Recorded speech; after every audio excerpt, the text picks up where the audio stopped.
C'était le dernier match avant l'Angola, avant l'entame de la compétition.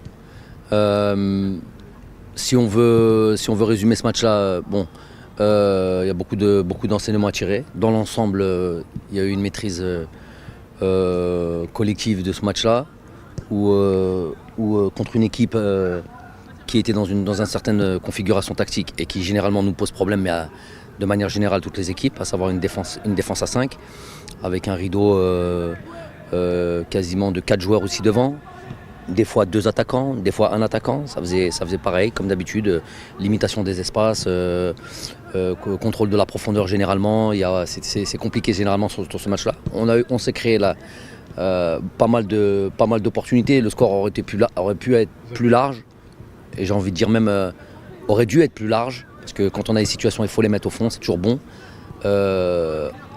Ensuite, sur l'aspect défensif, ne pas concéder de but, c'est toujours une bonne chose. Même si sur un ou deux éléments ou sur une ou deux situations, on s'est fait peur. Et voilà, ça c'est les réglages encore à faire avant ce match de l'Angola. Mais dans l'ensemble, on est satisfait de ceux qui ont pu démarrer le match, de ceux qui ont pu rentrer sur les 20 dernières minutes. Tout le monde a apporté sa pierre à l'édifice sur cette dernière rencontre qui clôt notre stage ici à Lomé. Ils vont bien bosser. Ceux qui n'ont pas joué ou ceux qui sont rentrés sur les 20 dernières minutes, comme on l'a fait au match contre le Togo.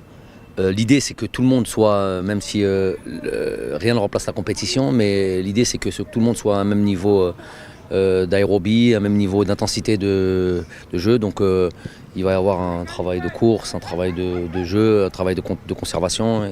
Et après avec du jeu réduit, on va demander pareil de l'intensité pour qu'ils puissent avoir aussi eux ce soir leur dose de compétition d'une certaine manière. Malgré le fait qu'on continue à travailler, même si on l'a fait un peu moins sur ce match du Burundi, sur l'aspect, on réduit pas l'intensité des séances, on reste sur du travail intensif quand même.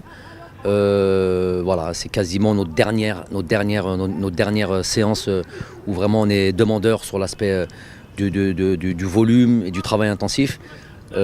Ensuite on va peaufiner, on va être plus dans la fraîcheur pour aller démarrer cette compétition contre l'Angola. Prendre nos quartiers, prendre la température quand je dis ça au sens large du terme, de l'environnement, de la compétition, sentir la compète. On va être dans une autre configuration, beaucoup de monde, beaucoup de supporters. Normalement, j'espère, c'est pour ça qu'on joue au foot. Voilà, prendre nos repères sur le terrain d'entraînement, parce que ça va être nos quotidiens, terrain de match qui va être notre stade pendant 3 matchs au moins. Donc se mettre prendre vite nos repères. Et puis après, sur l'aspect, on va être sur l'aspect tactique, encore des détails à régler sur des situations, ici et là, coup de pied arrêté. J'ai pas envie de donner trop de détails, mais voilà, travailler, être bon. On a mis des buts sur coup de pied arrêté, notamment sur le match du Togo. J'aurais aimé qu'on puisse marquer. On a eu 2-3 situations vraiment où on aurait pu encore faire mal sur cet aspect du jeu. On a concédé 1 ou 2 situations qui ne me plaît pas trop. Donc encore, il y a des réglages à faire. 50% des buts, je le répète, sont marqués sur coup de pied arrêté. Donc déjà, c'est un domaine sur lequel il faut qu'on soit bon et qu'on excelle dans les 2 surfaces. Et après, voilà, sur quelques réglages encore tactiques. Et puis voilà, on va s'approcher du match tranquillement.